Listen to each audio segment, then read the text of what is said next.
మరి doctor BR Ambedkar 134వ జయంతి పండుగ పర్వదినాన్ని పురస్కరించుకొని మన మధ్యకు మరి జీకే డిజిటల్ న్యూస్ స్టూడియోకి విచ్చేసినటువంటి పెద్దలు, గౌరవనీయులు, విద్యార్థి యువజన ఉద్యోగుల సంఘం అధ్యక్షులు, అదేవిధంగా ఏపీఎస్ఆర్టీసీ బహుజన ఎంప్లాయీస్ ఫెడరేషన్ జిల్లా కమిటీ చైర్మన్, అంబేద్కర్ అవార్డు గ్రహీత శ్రీ కొమ్ముల వెంకటేశ్వరరావు గారు, అలియాస్ కేవీఆర్ అని చెప్పేసి అంటుంటారు. ఆయన కోవలి గ్రామం జన్మస్థలం అయింది. ఆయన మన స్టూడియోకి విచ్చేస్తున్నారు. వారికి వెల్కమ్ చెప్తూ స్వాగత సుమాంజలి సార్. థ్యాంక్ యూ కేవీఆర్ గారు. థ్యాంక్ యూ సార్, ఇప్పుడు యాక్చువల్లీ రేపు అంబేద్కర్ గారి జయంతి. మరి యొక్క జయంతి పండుగ అంటేనే అన్ని పండుగల కంటే కూడాను అంబేద్కర్ గారి యొక్క జయంతి పండుగను ప్రపంచవ్యాప్తంగా కూడా జరుపుకుంటారు. ఆయన చేసినటువంటి ఆశయాలు, ఆయన చెప్పినటువంటి బోధనలు, ఆయన రాసినటువంటి రాజ్యాంగంలోని ఆ యొక్క రాజ్యాంగంలో చేసినటువంటి విధి విధానాలు ప్రస్తుత పరిస్థితుల్లో మరి ఏ విధంగా జరుగుతూ ఉన్నాయి?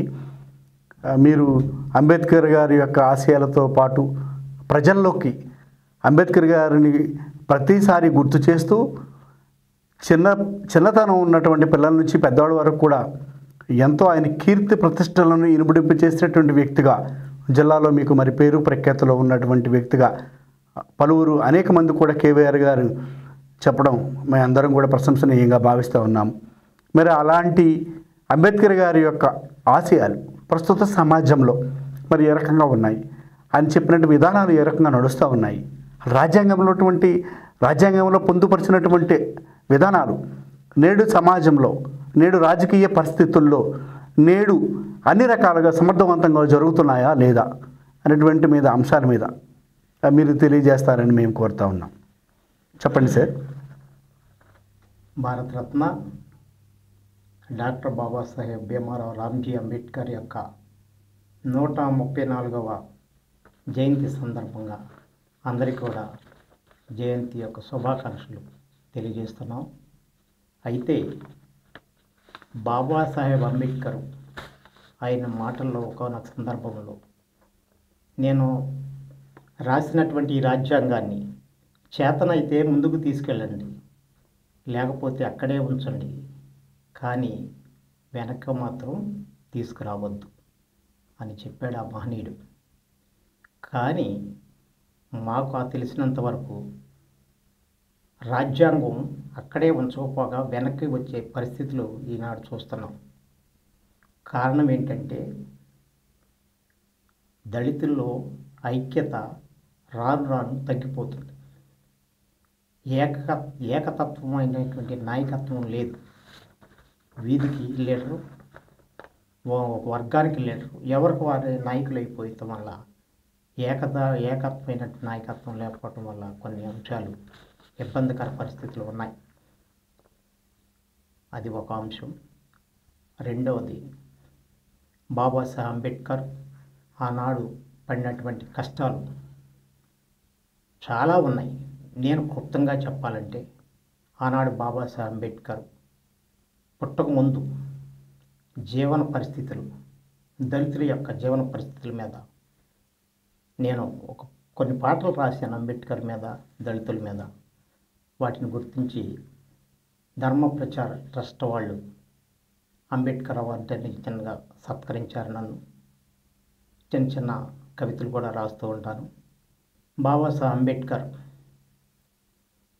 పుట్టకముందు జీవన పరిస్థితులు, మనం ఎన్నో స్పీచ్లు చెప్తూ ఉంటాం, కొంతమంది వింటారు, కొంతమంది అదే పాటల రూపంలో అయితే వాళ్ళకి ఆ సబ్జెక్టు అర్థమవుతుందనే ఉద్దేశంతో రాసిన పాట. మొదటగా, తూర్పు చేను గట్టుకాడా చెట్టు పుట్ట కొట్టేటోడా, తూర్పు చేను గట్టుకాడా చెట్టు పుట్ట కొట్టేటోడా, అంబటేల మించిపోయరా ఓ దళితన్నా, సదికూడు సంగతేమిరా, ముంత చూస్తే పెద్దదాయే తినబోతే గంజనీళ్ళు, పూట గడిస్తే కష్టమాయే పండగొస్తే పస్తులుండే, పూట గడిస్తే కష్టమాయే పండగొస్తే పస్తులుండే ఎన్నాళ్ళు ఈ బ్రతుకులురా ఓ దళితన్నా ఎన్నేళ్ళు ఈ కన్నీళ్ళురా నీ తోడు నీ చెలియ కుడులేక కాలమాయే మాటలు రాని పొరగాడు గుడ్డుకాయ పోయినాడా గుడులు బడులు ఎవడి కొరకురా ఓ దళితన్నా గుడులు బడులు ఎవడి కొరకురా. ఆ విధంగా దళిత బ్రతుకులు కన్నీటి బ్రతుకులతో ఆకలి దప్పులతో అంటరాని తరముతో బానిస బ్రతుకులతో కొట్టుమిట్టాడుతున్న ఆ రోజుల్లో 1891 ఏప్రిల్ 14 రత్నగిరి జిల్లా అంబివాడ గ్రామాన మహర్కులంలో రామ్జీ సక్కల్ భీమాబాయి దంపతులకు 14వ సంతానమున ఉదయించింది ఒక దళిత జ్యోతి. ఆయనే Bharat Ratna doctor Babasaheb Bhimarao Ramji Ambedkar. MA PhD DSc LLD D.Lit బారెట్ లా. ఆ విధంగా ఆయన ప్రపంచ మేధాశక్తితో మరి ఆనాడు అక్షర జ్ఞానం లేని పరిస్థితులు, ఆనాడు అక్షర జ్ఞానం లేక ద్విపాద పశుప్రాయులుగా జీవితాలు వెళ్ళబుచ్చే ఈ హీన దీన దళిత జనావళిని తట్టి తిట్టి బాధించి బోధించి వారిలో విప్లవాగ్ని జ్వాలను రగిల్చి వారికి సామాజిక చైతన్యాన్ని పురుగొల్పి కోటాను కోట్ల తాడిత పీడిత ప్రజానీకాన్ని సంఘటితపరిచి మనుశాస్త్రాన్ని మంటగలిపి మనము మనుషులమే అన్న నినాదంతో భారతదేశానికి దశ దిశలను నిర్దేశించి భారత రాజ్యాంగాన్ని నిర్మించి అందున రిజర్వేషన్ అనే వరాన్ని ప్రసాదించి దళితుల జీవితాలలో వెలుగును విరజిమ్మిన మానవతామూర్తి మహోన్నత వ్యక్తి డాక్టర్ బాబాసాహెబ్ భీమారావు రామ్జీ అంబేద్కర్. ముందుగా అందుకోండి మా హృదయాంతరాల నుండి ఉప్పొంగి ప్రజ్వలిపూరిత అభినందన జోహార్లు. బుద్ధం శరణం గచ్చామి, సంఘం శరణం గచ్చామి, ధర్మం శరణం గచ్చామి, భీమం శరణం గచ్చామి. అఖిల భారత శేష తాడిత పీడిత జననేత, అసమాన దేదీప్యమాన భారత జాతి క్రాంతి ప్రదాత, నిమ్న జాతుల రక్షణకర్తగా నవభారత రాజ్యాంగ చట్ట నిర్మాతగా మా ఉజ్వల భవిష్యత్తుకు బాటలు మొలచిన అఖండ విప్లవ జ్యోతి అపర బుద్ధ అయ్యా అమరజీవి అంబేద్కర్. ముందుగా అందుకోండి మా హృదయాంతరాల నుండి 134వ జయంతి యొక్క శుభాకాంక్షలు. మీ యొక్క మా హృదయాంతరాల నుండి ఉప్పొంగిన అభినందన జోహార్లు. సంతోషం. ఆయన పుట్టిన దగ్గర నుంచి కూడా ఆయన జరిగినటువంటి జీవన సరళి, ఆయన చేసినటువంటి సేవలు కూడా చాలా క్లుప్తంగా మీరు పాడినటువంటి పాట ద్వారా తెలియచేశారు ప్రజానికానికి, ప్రేక్షకులకు. చాలా సంతోషం అండి కేవీఆర్ గారు. సరే, ఇకపోతే రాజ్యాంగంలో ఆయన కొన్ని రిజర్వేషన్లు కల్పించారు. ఆ రిజర్వేషన్ల పాత్ర ఎంతకాలం ఉందండి అసలు? అది ఏమైనా లిమిట్ టైం అని ఏమన్నా పెట్టారా, లేదా ఉన్నతకాలము కొనసాగుతుందా? దానివల్ల రాజకీయాలలో కొన్ని రకాలైనటువంటి వైఫల్యాలు జరుగుతూ ఉన్నాయి. దాని మీద మీరు ఏమంటారు సార్? బాబాసాహెబ్ అంబేద్కర్ అనేది అణగారిన వర్గాలు కూడా వాళ్ళు సమాజంలో ఉన్నటువంటి సామాజికంగా కనీస జీవనోపాధి జరిగే వరకు కూడా వాళ్ళకి రిజర్వేషన్లు ఉంటే వాటి ద్వారా వారి పైకి అభివృద్ధిలో ముందుకొచ్చి జరిగే వరకు వాళ్ళ అభివృద్ధి జీవనామానికి ఉండే వరకు కూడా ఆ రిజర్వేషన్లు కొనసాగాలనేది బాబాసాహెబ్ అంబేద్కర్. తర్వాత అది 10 సంవత్సరాల వరకు ఉండాలనేది కొంతవరకు జరిగిన పరిణామాలు ఉన్నాయి. ఆ రిజర్వేషన్లు ఎలా ఉన్నాయంటే చివరికి బాబాసాహెబ్ అంబేద్కర్ రాసినటువంటి రిజర్వేషన్ వల్ల దాని మీద అవి నాకు తెలిసి 2 రకాలైనటువంటి రిజర్వేషన్లు. ఒకటి ఎడ్యుకేషన్ మీద రాశాడు, 2 పొలిటికల్ పవర్ మీద రాశారు. ఎడ్యుకేషన్ మీద రాసినటువంటి ఆ యొక్క బాబాసాహెబ్ ఉన్నతమైనటువంటి ఉద్యోగాలు చిన్నప్పటి నుండి 1వ క్లాస్ నుండి వాడు IAS వరకు రిజర్వేషన్ మీద చదువుకుని పైకి వచ్చిన వాళ్ళు. అలాగే వార్డు నెంబర్ మీద నుంచి పార్లమెంట్ మెంబర్ వరకు కూడా reservation political power Babasaheb Ambedkar రాసినటువంటి రిజర్వేషన్ వాళ్ళే ఎదిగారు. వాళ్ళ మీద ఒక పాట రాశాను నేను. అరే తెలుసుకో తమ్మి మన దళిత వెలుగురా సొమ్మి, ఆహా తెలుసుకో తమ్మి మన దళిత చరిత్ర రా సొమ్మి. ఓహో, జనరల్గా ఇది ముగ్గురు చెప్పే బుర్రకథలాగా రాశాను. అది ఇప్పుడు వీలు పడదు కాబట్టి నేనే పాడతాను. అరే తెలుసుకో తెలుసుకో తమ్మి మన దళిత చరిత్ర సొమ్మి, ఆహా దళిత చరిత్ర సొమ్మి. అరే అదిగదిగో చూడరా తమ్మి మన దళిత వెలుగురా సొమ్మి, ఆహా దళిత వెలుగురా సొమ్మి. ఆనాడు దంపుడు బియ్యం కరువాయి, ఆహా దంపుడు బియ్యం కరువాయి, ఆహా ఈనాడు బాసుమైతి రైసురన్న, ఆహా బాసుమైతి రైసురన్న, ఆహా ఈ పుడ్డు ఎక్కడదరో అన్నో, ఓహో ఈ పుడ్డు ఎక్కడదరో అన్నో, అది జై భీము వరమురా అన్న, ఆహా జై భీము వరమురా అన్న. ఆనాడు కట్టుబట్ట కరువాయే, ఈనాడు జీను ప్యాంటు స్టైల్ అయ్యే, ఆహా ఈ స్టైలు ఎక్కడదరో అన్నో, ఓహో ఈ స్టైలు ఎక్కడదరో అన్నో, అది జై భీము వరమురా అన్న. ఇది నేను రిజర్వేషన్ మీద పొంది వెలుగులోకి వచ్చి డెవలప్ అయిన వారి కోసమే రాసినటువంటి పాట. అయితే ఆనాడు అక్షర జ్ఞానము లేదు నీకు, ఆనాడు అక్షర జ్ఞానము లేదు నీకు, ఈనాడు ఐఏఎస్ కలెక్టర్ అన్నా, ఆహా ఐఏఎస్ కలెక్టర్ అన్నా, ఆహా ఈ గొప్ప ఎక్కడదరో అన్నో, ఓహో ఈ గొప్ప ఎక్కడదరో అన్నో, అది జై భీము వరమురా అన్న, ఆహా జై భీము వరమురా అన్న. ఆనాడు వార్డు మెంబర్ లేదు నీకు, ఆనాడు వార్డు మెంబర్ లేదు నీకు, ఈనాడు పార్లమెంటు మెంబర్ నీది, ఆహా పార్లమెంటు మెంబర్ నీది, ఆహా ఈ స్థాయి ఎక్కడదరో అన్నో, ఓహో ఈ స్థాయి ఎక్కడదరో అన్నో, ఓహో అది జై భీము వరమురా అన్న, ఆహా జై భీము వరమురా అన్న.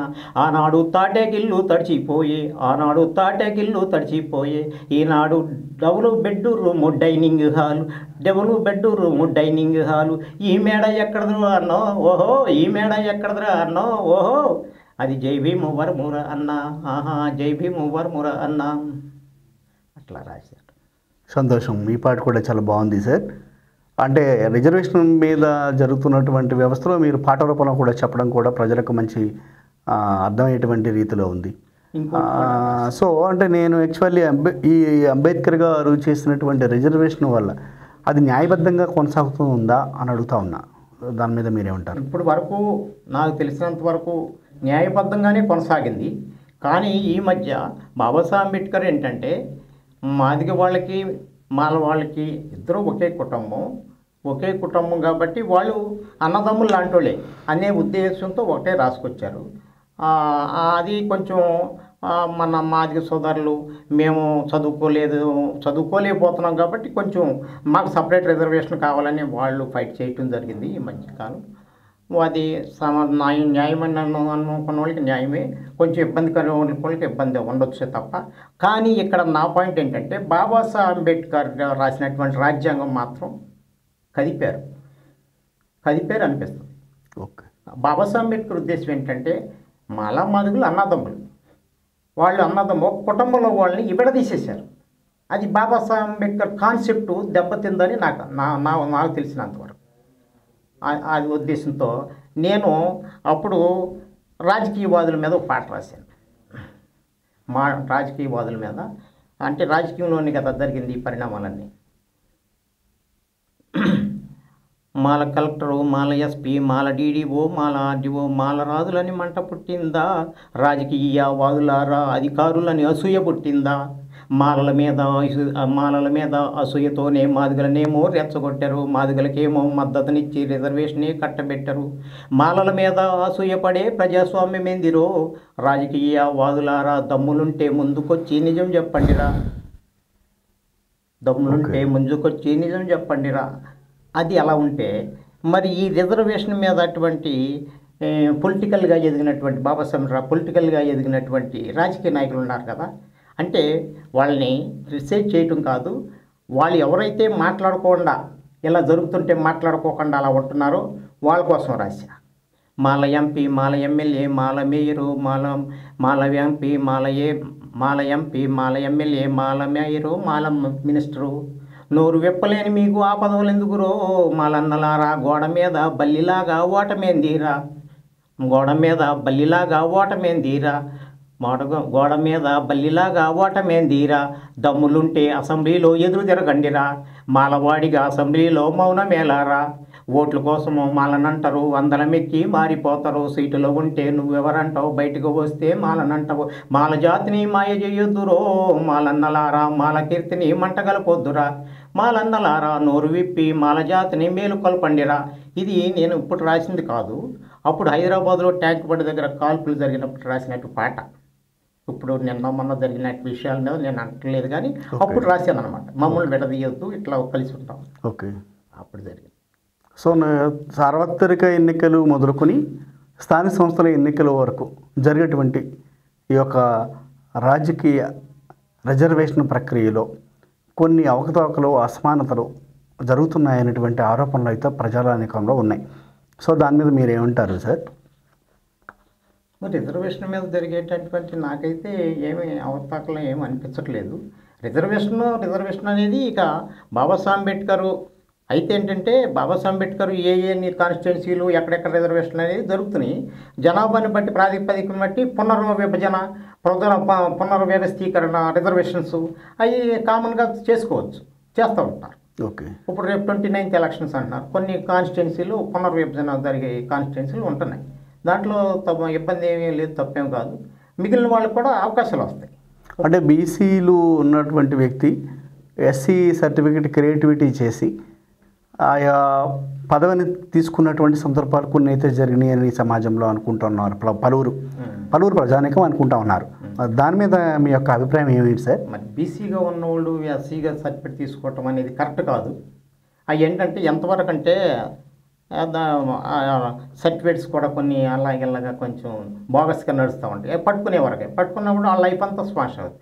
అట్లాగా ఏ రిజర్వేషన్లో ఉన్న బాబాసాహెబ్ అంబేద్కర్ ఒక ఎస్సీలకే రిజర్వేషన్ కదా, బీసీలకి రాశారు, అందరికీ రాశారు. ఎవరికి ఏ జనాభాని బట్టి ఎవరు ఎంత అనగారిగా ఉన్నారో వాళ్ళ స్థాయిని బట్టి అట్లా బాబాసాహెబ్ అంబేద్కర్ రాసుకొచ్చారు. ఆ విధంగా ఉండాలి. కానీ మళ్ళీ బీసీ వాళ్ళు వచ్చి ఎస్సీ రిజర్వేషన్, ఎస్సీ వాళ్ళు వెళ్ళిపోయి ఎస్టీ రిజర్వేషన్ తీసుకుంటారంటే అది ప్రయారిటీ ఉంది.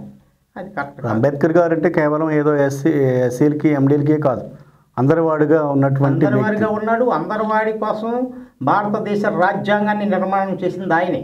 ఒక ఎస్సీని దృష్టిలో పెట్టుకున్న ఇంకోటి కాదు, ఇంకోటి కాదు.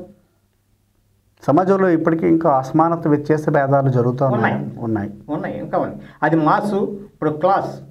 దాన్ని రూపుమాపేటువంటి విధానాలు ఏమైనా ఉంటాయా రానున్న కాలంలో? దాని మీద ఏ విధమైనటువంటి మనుషుల తత్వాన్ని బట్టి కొంచెం రూపుమాపే అవకాశాలు ఉంటాయి. కొన్ని చోట్ల ఆ పరిస్థితులు మీకు ఎదురవుతున్నటువంటి సందర్భాలు ఏమన్నా జరిగాయి? ఎదురవుతున్నాయి. దానికి మీరు ఏమంటారు మరి? ఏమంటున్నా, నీకు చిన్న ఎగ్జాంపుల్ చెప్పాలంటే, కొవ్వల్లో మేము 62 years నుండి మా బంజరు భూమిని మేము సాగు చేసుకుంటున్నాం. వెలవాటి మనోహరి అనే ఆవిడ కొవ్వల గ్రామం. మరి ఆవిడ భూములు మీ కాదు, మా ఊరందరూ భూములు, మా ఊరందరూ పంట మీరు ఒక్కలే దోచుకుంటున్నారని మా మీద హైకోర్టులో పిటిషన్ వేసింది. మేము 62 years నుండి మేము రెవెన్యూ తహసీల్ కడుతున్నాం, ఫెస్టిస్కి లీజ్ కడుతున్నాం. ఆనాడు ఫైట్ చేసి గవర్నమెంట్తో అది మొత్తం 131/4 సర్వే నెంబరు, మొత్తం అది టోటల్గా 207 ఎకరాలు అయితే అప్పుడు పెద్ద ఫైట్ జరిగింది.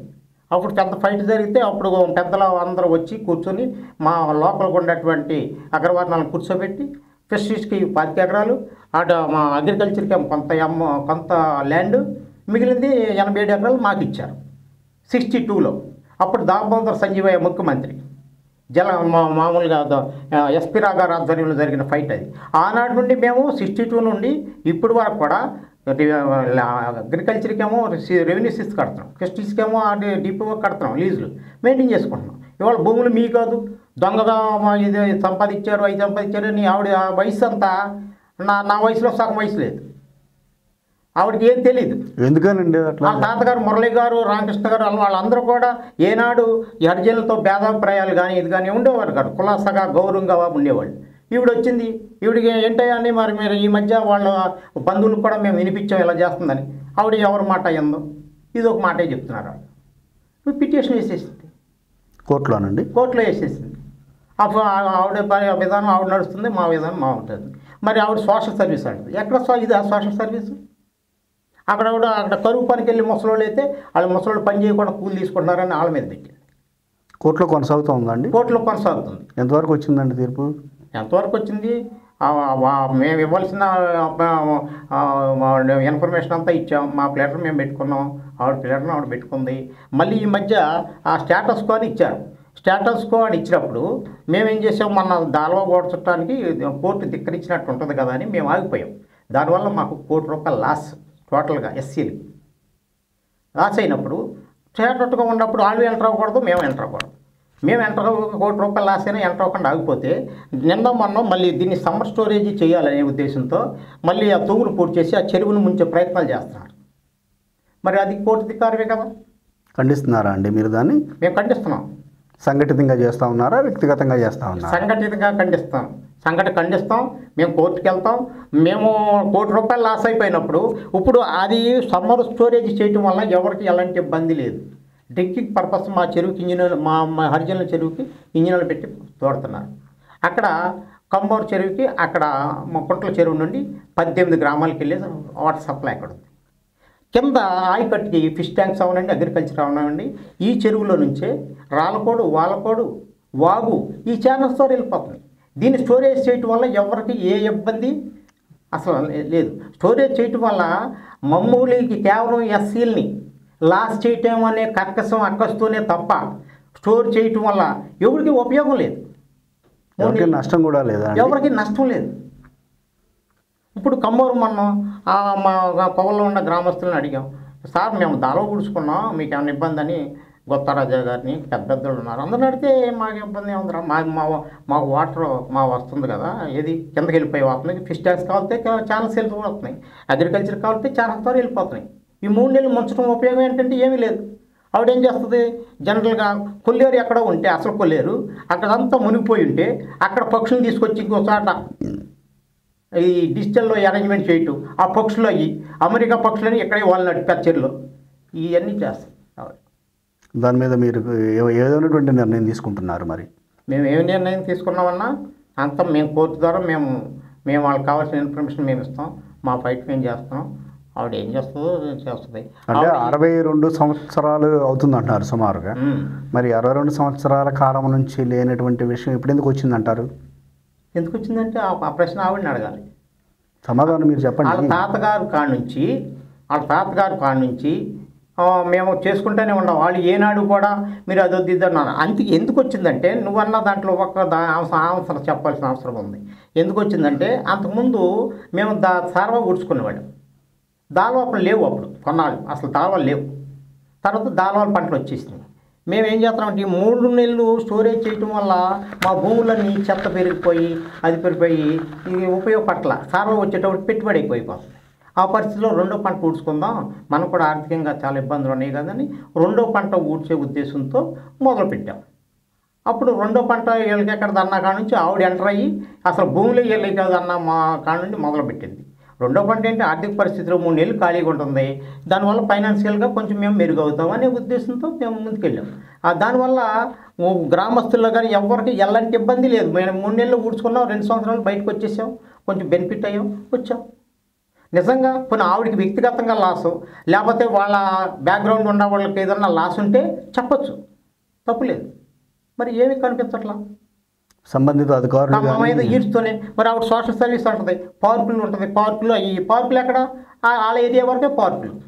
అదే సార్, సంబంధిత అధికార యంత్రాంగం ఉంది, సంబంధిత ప్రజాప్రతినిధులు ఉన్నారు, వాళ్ళందరి దృష్టిలో మీరు ఈ విషయాన్ని తీసుకెళ్ళాం.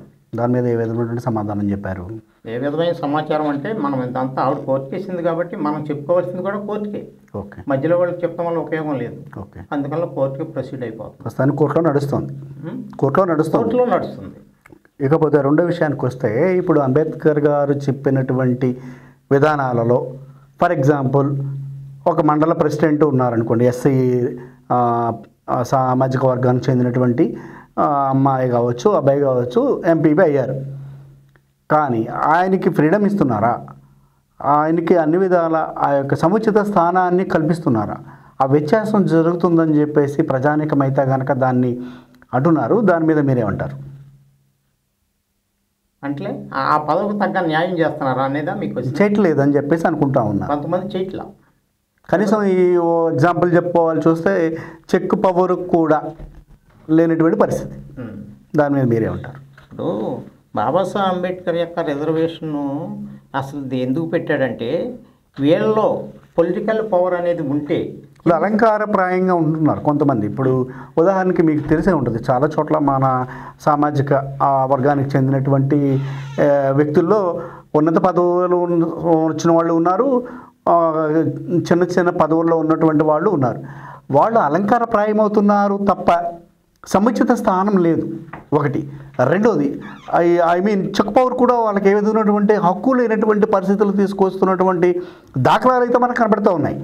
దాని మీద మరి మీలాంటి పెద్దలు మరి అంబేద్కర్ గారి యొక్క సంస్థానం నాయకులు ఉన్నారు కదా, వీటి మీద మీరు ఏ విధమైనటువంటి అభిప్రాయాన్ని వ్యక్తం చేస్తారు? అంటే ఇప్పుడు పొలిటికల్ పవర్ బాబాసాహెబ్ అంబేద్కర్ ఇచ్చింది, ఆ పదవికి ఉన్నటువంటి వాల్యూస్ని, ఆ పదవిలో ఉన్నటువంటి పవర్ని కొంతమంది అలా నడపట్లేవు, ఆ పదవికి తగ్గ న్యాయం చేయలేకపోతున్నారు. కేవలం ఏంటంటే న్యాయం ఎందుకు చేయలేకపోతున్నారంటే అన్ఎడ్యుకేట్ స్థానం కొంత అధైర్యం, కొంత ఏమో బానిసత్వం, వీటి వల్ల పవర్గా ఉపయోగించలేకపోతున్నారు ఆ political power. Babasaheb Ambedkar political power మీ ఆయుధం అని ఇచ్చాడు. ఆ రిజర్వేషన్ మీద బాగానే పొందుతారు, అన్నీ బాగానే చేస్తారు. కానీ అంబేద్కర్ జయంతి రోజున జయంతి మీటింగ్కి రాడు. నా ఉద్దేశంలో బాబాసాహెబ్ అంబేద్కర్ మీద ఉద్యోగం పొందినవాడు ఎవడైనా, బాబాసాహెబ్ అంబేద్కర్ యొక్క రిజర్వేషన్ మీద పదవి పొందిన ఎవరైనా సరే, బాబాసాహెబ్ అంబేద్కర్ డయాస్ మీద ఎక్కి మనం క్రిస్టియన్స్లో చర్చిలో సాక్ష్యం చెప్తూ ఉంటారు. సహజంగా నాకు దేవుడు అది చేశాడు, అది అట్లా మంచి పద్ధతిగా బాబాసాహెబ్ అంబేద్కర్ డయాస్ ఎక్కి బాబాసాహెబ్ అంబేద్కర్ రిజర్వేషన్ వల్లే నాకు ఉద్యోగం వచ్చింది, ఆ మహనీయుడికి ధన్యవాదాలు. బాబాసాహెబ్ అంబేద్కర్ వల్లే నేను వార్డు నెంబర్ అయ్యాను, ఆయన రాసిన రిజర్వేషన్ వల్లే ఆయన మహానుభావుడికి నా కృతజ్ఞతలు అని సాక్ష్యం చెప్పేవాడు. చెప్పడానికి మీటింగ్కే రాడు. మంచి మాట చెప్పారు. సాక్ష్యం చెప్పాడు లేడు. సంతోషం. నేను అంటే హిందూయిజాన్ని విమర్శించడం కావాలి, హిందూయిజంలో కింద మాట పాటలో సగమే పెట్టాను. అందులోండి ఇక్కడ హిందుత్వాన్ని తీసుకొచ్చేటువంటి విధానం ఏం లేదు, కానీ కరెక్ట్గానే ఆయన గుర్తు తెచ్చుకునేటువంటి భావనలో కూడా లబ్ధి పొందినటువంటి వాళ్ళు ఏ ఒక్కరు పాటించట్లేదని చెప్తా ఉన్నారు, అంతే కదా? అంతేను. ఇంత పాటలో ఒక చరణం ఆగిపోయింది. రిజర్వేషన్ మీద ఉద్యోగం పొంది అన్నీ చేసి అంబేద్కర్ని మరిచే ఊరన్నో, ఓహో పెద్దెరుగు తీపో ఏ ఊరన్నా, I'm not criticising about Hinduism. Babasaheb Ambedkar రాసిన రిజర్వేషన్ మీద పొంది చేసి చెంది దేవుడి దగ్గరికి వెళ్ళాడు. బాబాసాహెబ్ అంబేద్కర్ మీటింగ్కి రాడు. బాబాసాహెబ్ డయస్ మీద బాబాసాహెబ్ అంబేద్కర్ వల్ల రిజర్వేషన్ ఉందని ఇక్కడ చెప్పడం, లబ్ధి పొందానని కానీ నా కుటుంబం బతుకుతుందని కానీ చెప్పడం, అక్కడ దేవుడు నాకు ఇచ్చాడు. అట్లా ఉన్నారు కొంతమంది జనం. అందరూ అని నేను అన్నాను అంటే ఆయన్ని అమ్మాయి మర్చిపోయేటువంటి విధానాల్లో పోతా ఉన్నారు. కళ్ళ ముందు రాశాడు, కళ్ళ ముందు ఆ రిజర్వేషన్ చదువుకున్నావు, కళ్ళ ముందు ఆ రిజర్వేషన్ మీద ఉద్యోగం వచ్చింది, ఆయన గుర్తుండట్లా. మేము అంబేద్కర్ జయంతి మీటింగ్ పెడుతుంటే ఆ జయంతి అంట వాళ్ళు ఎవరో వాళ్ళు చేస్తున్నారు అంటూ ఉంటారు. అటు చదువుకున్నవాడిని వాడు అక్కడే కూర్చుంటాడు, ఏదో మాట్లాడుతూ ఉంటారు. ఉండకుండా అలా జనరేషన్ అలా అయిపోతుంది. ఓకే. తర్వాత వచ్చి సహకార బ్యాంకులు ఉంటాయి కదా అండి, మనకి గ్రామీణ ప్రాంతాల్లో కానివ్వండి, టౌన్లో కానీ సహకార అర్బన్ బ్యాంకులు ఉంటాయి. ఆయా బ్యాంకుల్లో పాలకవర్గాలు ఏర్పాటు చేస్తారు. ఆ పాలకవర్గాల యొక్క కమిటీలో స్త్రీలకు ప్రాముఖ్యత కల్పించట్లేదు ఒకటి. రెండోది, ఈ ఎస్సీలకు కానీ మిగతా కింది స్థాయి సామాజిక వర్గానికి చెందినటువంటి వ్యక్తులకు కానీ ప్రాతినిధ్యం కల్పించట్లేదు. దాని మీద మీరు ఏ విధమైనటువంటి సమాధానం చెప్తారు? కోఆపరేటివ్ సహకార బ్యాంకుల్లో రిజర్వేషన్స్ ఉన్నాయి కదా, ఉన్నాయి. ఇప్పుడు మన ఎస్సీలకు ఉన్నాయి, 2 లేడీస్ 1 జెంట్స్, అంతకుముందు 3 జెంట్స్ ఉంది. వాళ్ళు డైరెక్టర్స్గా ప్రిఫరెన్స్ ఇచ్చారు. కానీ అక్కడ పాలకవర్గ చైర్మన్ మాత్రం రిజర్వేషన్ లేదు. దాన్ని రిజర్వేషన్ లేదు కదా అని ఎట్లాగో కొన్ని పదవులన్నీ రిజర్వేషన్లు వీళ్ళే తీసుకుంటున్నారు, కానీ అది ఓసీ వాళ్ళకి వాళ్ళకి ఇస్తున్నారు. అది లోకల్ మరి అందరినీ సమానంగా చూసుకోవాలనే ఉద్దేశంలో ఇస్తారు, తప్పులేదు. కానీ రిజర్వేషన్లు డైరెక్టర్ వరకే ఉన్నాయి, కానీ పాలకవర్గ అధ్యక్షుడికి రిజర్వేషన్ లేదని నాకు అనిపిస్తుంది. ఎక్కడ లేదండి. ఉదాహరణకి ఇక్కడ ఏలూరులో మనకి అర్బన్ బ్యాంకు విభాగంలో చూసుకుంటే టెక్కో బ్యాంక్ సంస్థ ఉంది కదా, మీకు తెలిసే ఉంటుంది. దానిలో గతంలో కరుణ్ కుమార్ అని ఒక ఆయన పాలకవర్గంలో తీసుకున్నారు ఈ రిజర్వేషన్ ప్రాతినిధ్యం ప్రకారం. అయితే ఆయన కమిటీలో ఈయన ఒక ఎస్సీ సామాజిక వర్గానికి చెందినటువంటి వ్యక్తి కాబట్టి కమిటీలో ఏమనలేక వాళ్ళు ఏదో వేధింపు చర్యలు చేశారనేటువంటి విషయాల్లో విధానాల్లో ఆయన 1-2 సందర్భాలలో ధర్నా చేసిన పరిస్థితి జరిగింది గతంలో ఏలూరులో. అలాంటి వ్యత్యాస విభేదాలతో పాటు వేధింపు చర్యలు జరుగుతున్న పరిస్థితి నేటికి జరుగుతూ ఉంది.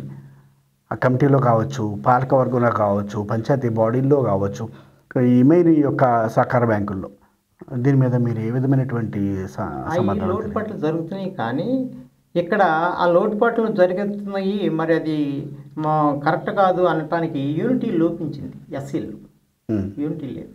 ఇక్కడ కులానికి ప్రాధాన్యత ఇవ్వట్లా, పార్టీలకు ప్రాధాన్యత ఇచ్చే రోజులు ఇవి. అక్కడ ఎస్సీ వాడు కమ్మ వెంకటేశ్వరరావు ఏదో గొడవ పంటారా అని ఇంకొక ఎస్సీ వాడు మట ఏ పార్టీ వాడు, ఇంకో పార్టీ, ఆ పార్టీ అయితే మన సంబంధం ఉంది. అట్లా పూర్వం ఎలా ఉండేదంటే అక్కడ గొడవ పడ్డాడంట మన ఎస్సీ వాడు అంటే అందరూ కలిసి వెళ్ళిపోయేవాళ్ళు, సమిష్టికి వెళ్ళిపోయి అక్కడ కావాల్సింది చక్క పెట్టుకుని అవసరం అయితే ఫైట్ చేసి వచ్చేవాళ్ళు. ఇవాళ పార్టీల మీదే నడుస్తుంది, పొలిటికల్ పార్టీల మీద నడుస్తుంది. ఇక ఆ కాలం అలాగే జరిగిపోయేలా ఉంది ముందు కూడా. ఇది అంతమయ్యే పరిస్థితి ఏం కనపడలేదు. దానికి ఏంటంటే కారణం యూనిటీ లోపించింది. అది ఇందాక చెప్పాను కదా, ఏ వర్గానికి ఒక లీటరు, వీధికి ఒక లీటరు, అట్లా. అంటే ఐక్యత మరలా తీసుకొచ్చి దాన్ని ఏమైనా రూపకల్పన చేసేటువంటి పరిస్థితులు ఏమైనా వస్తాయంటారా? ఐక్యత తీసుకురావాలంటే పివి రావు గారు లాంటి నిజాయితీ నాయకులు లోపించేశారు, అంతరించిపోయారు. అంతే. అది ఎంతవరకు జరుగుద్దో మరి. అలాంటి మహానుభావులు ఎప్పుడన్నా వస్తే రంగంలోకి, మళ్ళీ బాబాసాహెబ్ అంబేద్కర్ లాంటి వాళ్ళు ఎవరైనా వస్తే, కల్మషం లేని వాళ్ళు, మేధా సంపత్తి బాగా ఉండాలి, అందరినీ యూనిటీ చేసి దాటి మీదకి తీసుకురావాలంటే సామాన్యమైన విషయం కాదు. అది ఎప్పుడు జరుగుద్ది ఏంటనేది మనం ఏమి చెప్పాలి. తర్వాత వచ్చండి, ఇప్పుడు ఉద్యోగాల్లో, ప్రభుత్వ రంగాల్లో వివిధ శాఖల్లో చేస్తున్నటువంటి ఉద్యోగాల యొక్క విధానాల్లోకి వస్తే, ఇప్పుడు ఎస్సీ అమ్మాయి వేరే కమ్యూనిటీ, ఓసీ కావచ్చు, బీసీ కావచ్చు, అబ్బాయిని పెళ్లి చేసుకుంది అనుకోండి, ఇతను కూడా ఎస్సీ కోటాలో, ఎస్సీ రిజర్వేషన్ యొక్క ప్రాతిపదికన ఆ ఉద్యోగాన్ని చేసేస్తున్నటువంటి దాఖలాలు, పరిస్థితులు జరుగుతూ ఉన్నాయి. అది ఎంతవరకు సమంజసం అంటారు? అంటే అది వేరే ఒకరికి వచ్చేటువంటి ఉద్యోగాన్ని కూడా మతం మార్చానో లేకపోతే కులం మారిందానో, ఈ ప్రేమ పెళ్ళిళ్ళ యొక్క కావచ్చు, లేకపోతే పెళ్ళిళ్ళ మార్పు విధానంలో కావచ్చు, అర్హత కలిగినటువంటి వ్యక్తికి రావాల్సినటువంటి ఉద్యోగాన్ని కూడా అర్హత లేనటువంటి వ్యక్తులు ఉద్యోగాలు ప్రభుత్వ రంగాల్లో తీసుకున్నటువంటి సందర్భాలు ఎదురుతున్నాయి. అది ఎంతవరకు న్యాయం అంటారు? అసలు ఎంతవరకు అది సమంజసం అంటారు మీరు? సమంజసం కాదు. సొసైటీలో మనం చాలా మందిని చూస్తాం. ఇంటర్ క్యాస్ట్ మ్యారేజ్ ఇద్దరు చేసుకున్నా, ఒకళ్ళు మాలలు అవ్వచ్చు, ఇంకొకరు ఇంకో క్యాస్ట్ అవ్వచ్చు, కానీ అతను ఎడ్యుకేట్ మీద ఆయన క్యాస్టే ఉంటుంది, ఎడ్యుకేషన్ సర్టిఫికేట్స్ మీద ఆయన క్యాస్టే ఉంటుంది. ఆ రిజర్వేషన్ మీదే ఆయన ఉద్యోగం పొందాలి. యువతల ఇంకొక అమ్మాయి ఉందనుకోండి, ఈ రిజర్వేషన్ మీద ఇవి పోతుంది. అంటే బేసిక్ 10th క్లాస్ సర్టిఫికేట్స్ మీద, వాటి మీద వాళ్ళ కులం డిసైడ్ అయ్యాడు, క్యాస్ట్ సర్టిఫికేట్స్. ఆయనంతే తప్ప ఇంటర్ క్యాస్ట్ మ్యారేజ్ చేసుకున్నాడు కదా, మాలమ్మాయిని చేసుకున్నాడు, గొల్లలమ్మ అబ్బాయికి ఈ ఉద్యోగం ఎట్లా అలా చెందదు. ఆయన ఎడ్యుకేషన్ అయిందే, ఆయన కులం అయిందే, ఈయన కులం అయింది. మరి చాలా చోట్ల జరుగుతూ ఉన్నాయి కదా, కలిసి చేసుకుంటారు, ఏది మామూలు జీవనం సాగిస్తారు, సహజీవనం చేసుకుంటారండి. కానీ ప్రభుత్వ ఉద్యోగాల్లో కూడా వాళ్ళు జరుగుతున్నటువంటి పరిస్థితులు ఉన్నాయి కదా, దాని మీద మీరు ఏమైనా చర్యలు చేపడతారా? ఎవరి రిజర్వేషన్ ఆల్దాయని ఇప్పుడు మన క్వాలిఫికేషన్ బట్టి కదా అక్కడ వచ్చేది. కొంత క్వాలిఫికేషన్తో పాటు క్యాస్ట్ సర్టిఫికేట్ ఉంటుంది, క్యాస్ట్ సర్టిఫికేట్ని బట్టి రిజర్వేషన్ ఉంటుంది. ఆ రిజర్వేషన్ ప్రకారం వాళ్ళు ఇస్తుంది గవర్నమెంట్. ఇక దాన్ని కూడా తంత్రం చేశారంటే దాన్ని మనం ఏం చేయలేం. ఓకే. తర్వాత సొసైటీలో అనేక చోట్ల మరి అంబేద్కర్ గారి యొక్క విగ్రహాలు ఉంటాయి, ప్రతి చోట ఉంటాయి. గుడి ఉందో లేదో తెలియదు కానీ, దేవుడు విగ్రహాలు ఉన్నాయో లేదో తెలియదు కానీ, ప్రపంచవ్యాప్తంగా అంబేద్కర్ విగ్రహం లేని ఊరు లేదనుకుంటున్నాను నేను. అవునంటారా? అవునవును. ప్రతి గ్రామంలో కూడా ఉంటుంది, ప్రతి పేటలో కూడా ఉంటుంది. విద్యాలయాల్లో కావచ్చు, పేటల్లో కావచ్చు, పాఠశాలల దగ్గర కావచ్చు, గ్రంథాలయాల దగ్గర కావచ్చు, అన్ని చోట్ల, ఊరు గ్రామంలో కూడళ్ళ మధ్య కావచ్చు. మరి అలాంటి విగ్రహాలు కొన్ని చోట్ల ధ్వంసం అవుతున్నటువంటి పరిస్థితులు జరుగుతూ ఉన్నాయి. దాని మీద మీరేమంటారు? ఏమంటామంటే, ఒరే విగ్రహం పెడదామరా అక్కడ అంటే, పెట్టాలి అనేవాళ్ళు చాలామంది ఉంటారు. మంచి హుషారైపోతున్నారు, విగ్రహం పెట్టేసాం, విగ్రహం తీసుకొచ్చాం, అక్కడ కొత్తపేట నుండి తెచ్చేసాం, పలానా ఆయన డబ్బు ఇచ్చారు, అది ఇదని ఎంత ఉత్సాహంగా బాగా చేస్తున్నారు. విగ్రహం పెట్టేస్తున్నారు, ఏ మంత్రి గారినో పెద్దవాళ్ళనో ముఖ్యమంత్రులను వాళ్ళని తీసుకొస్తున్నారు, ఓపెనింగ్ చేసేస్తారు. అంతే. ఆ రోజు వరకే ఉంటున్నారు కొంతమంది జనం. ఈ తర్వాత అంబేద్కర్ ఆశయం లేదు, ఆలోచన లేదు. మళ్ళీ మళ్ళీ అంబేద్కర్ జయంతో వర్ధంతి వస్తే ఆ పండగలాగా ఆ జెండాలు కట్టేయటం అది చేయటం దండలేసేయటం. ఇక్కడ నేననేది ఏంటంటే చేయటం దానికంటే ఆయన ఆలోచన విధానాన్ని ఎంతో కొంత ఉన్నంతలో మనకు నాకు తగ్గంత సాయం చేస్తే కిందవాడికి సాయం చేస్తే మనం బాబాసాహెబ్ అంబేద్కర్ యొక్క కృతజ్ఞులం అవుతాం. మీది కోవలి జన్మస్థలం అండి? కోవలి జన్మస్థలం. మరి మీరు కోవలిలో పుట్టారు, పెరిగారు. కోవలిలోనే ఉన్నటువంటి ఒక హై స్కూలు జిల్లా స్థాయిలోనే ఆదర్శవంతమైనటువంటి స్కూల్గా పేరుగాంచింది. ఒక కళాశాల కూడా వచ్చింది. మరి అక్కడ ఉన్నటువంటి పాఠశాలలో అంబేద్కర్ గారి విగ్రహం ఉందా అండి? లేదు. మరి దాన్ని మీరు ఎందుకని పెట్టించలేకపోయారు? వెలమాటి మనోహర్ రావుడే అక్కడ స్వామి వివేకానంద, అబ్దుల్ కలాము, గాంధీ గారు విగ్రహాలు అన్నీ పెట్టింది. అంబేద్కర్ విగ్రహం పెట్టలేదు. మరి అక్కడ విస్మరించినట్టే కదా. మావాడే సర్పంచ్ గంటేటి గంగాధరరావు అనుకుంటా, నాకు ఐడియా లేదు, కొంచెం ఎఫ్రాయిం గారు ఉన్నట్టున్నారు, వీళ్ళు పెట్టడానికి ప్రయత్నం చేశారు. ఇప్పుడు అక్కడ అంబేద్కర్ గారిని విస్మరించారు కదా. లేదు, విస్మరించారు. మరి మీ కళ్ళ ముందే మీకు అన్యాయం జరిగింది కదా. మీ ఊరిలో, మీ కళ్ళ ముందు, మీ గ్రామంలో, మీ స్కూల్లో జరిగింది. అంబేద్కర్ గారి విగ్రహం పెట్టడానికి కూడా విస్మరించిన పరిస్థితి జరుగుతున్నప్పుడు మీరు మరి జేబీఎం యొక్క ఆదర్శాలు అనుగుణంగా తీసుకున్న వ్యక్తిగా మీరు ఏం చేయగలుగుతున్నారు సార్? దాని మీద కొంత మేము చర్చలు జరిపాము. ఇక్కడ కాదు, ఈవిడ అంబేద్కర్ విగ్రహం పెట్టకపోవటం వల్ల ఆవిడ నేచర్ ఏంటో అనేది జనాలకు అర్థమైంది తప్ప ఆవిడకి వచ్చిన బెనిఫిట్ ఏమీ లేదు. ఆవిడ నేచర్ ఇదా అనిపించింది. మేము పెద్దలతో సంప్రదించాం, ఇలా జరిగింది అలా కాదురా, మంచి ఊళ్ళో మంచి సెంటర్ చూసి భారీగా పెడదామనే ఆలోచన మీద మాట్లాడుకొని అలా ఆగిపోయాం. అంటే విద్యార్థుల్లో ఒక చూడవలసినటువంటి వ్యక్తి ఆ విగ్రహం చూసి అంబేద్కర్ గారు పుస్తకాల్లో పాఠాలు చదువుకుంటున్నాం అని పిల్లలకి అంబేద్కర్ విగ్రహం చూడాలనే ఆలోచనతో కొంత తెలివి, కొంత జ్ఞానం వస్తుంది. ఆయన యొక్క జ్ఞానాన్ని పిల్లలు ఆదర్శంగా తీసుకున్నటువంటి పరిస్థితి ఉంటుంది.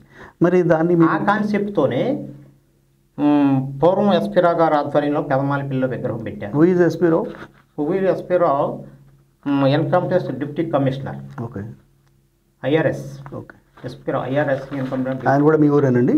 అంబేద్కర్ ప్రముఖ అంబేద్కరిస్టు, మా ఊరే, పక్కా ఎస్సీ. అంత ఆ టైంలో కానీ ఈ టైంలో కానీ అంత నిజాయితీపరుడు ఇంతవరకు ఎవరు తగల. ఇంకా ఉన్నారు, సెకండ్ ఇయర్ ఉన్నారు కానీ ఆయన ఫస్ట్ నిజాయితీపరుడు, మంచి అంబేద్కర్వాది. అంబేద్కర్తో కలిసి తిరిగినటువంటి ఆయన ఎస్పీరావు. ఆయన టైంలోనే చెరువు మాను ఫైట్ చేసి తీసుకొచ్చారు మాకు. పెద్ద చెరువు అనే పిలవబడుతుంది చూసారా, బంజరు భూమి, అది 147 ఎకరాలు ఆయన టైంలోనే వచ్చింది మాకు. ఓకే. మరి ఆయన టైంలో బాబాసాహెబ్ అంబేద్కర్ విగ్రహం పెట్టాం పదమాలపల్లిలో. తర్వాత ఇప్పుడు రవీంద్రబాబు గారు ఆధ్వర్యం వచ్చిన తర్వాత చిన్నమాలపల్లిలో కాంస్య విగ్రహం పెట్టాం. మళ్ళీ రవీంద్రబాబు ఆధ్వర్యంలోనే గాంధీనగరంలో పెట్టాం. ఇవన్నీ చిన్నపిల్లలు చూసి, మీరు అన్నారు చూసారా, చిన్నపిల్లలు చూసి ఆ భావజాలాలని ఎక్కించుకునే ఉద్దేశంలోనే ప్రతి పేటలో కూడా స్టాట్యూలు ఉండాలని పెట్టాం. ఈవిడ హై స్కూల్ కూడా అన్నీ పెట్టింది. ఆవిడ మర్చిపోయిందని మేము అనుకోము, కావాలని పెట్టలేదు ఆవిడ, అంతే క్లియర్. దీనిలో పెట్టలేదు కాబట్టి సరే, అది పెట్టలేదు కాబట్టి మాట్లాడతామన్నారు, మా వాళ్ళు ఏదో విగ్రహం తెస్తామన్నారు. అట్లా మాటలకు అట్లా ఆగిపోయినాయి. మేము మంచి సెంటర్లో చూసి మంచి విగ్రహం పెడదామని మాట్లాడుకుని అలా జస్ట్ ఆగిందనమాట. ఈ లోపు రకరకాలైన ప్రాబ్లమ్స్ వచ్చినాయి అన్నాడు. చాలా సంతోషం సార్, మీకు ప్రత్యేకమైనటువంటి ధన్యవాదాలు మా జీకే న్యూస్ తరఫున. మరి మీరు ఇప్పటి వరకు కూడా చక్కటి విషయాలు, రేపు ఎంతో ప్రపంచవ్యాప్తంగా గొప్పగా జరుపుకునేటువంటి అంబేద్కర్ జయంతి పండుగ పర్వదినాన్ని మరి ఈ రోజున మాతో కలిపి ఆయనతో చేసినటువంటి ఆశయాలు, అంబేద్కర్ చెప్పినటువంటి విధానాలు, రాజ్యాంగంలో పొందుపరిచినటువంటి అంశాలను మాకు చాలా క్లుప్తంగా తెలియజేశారు.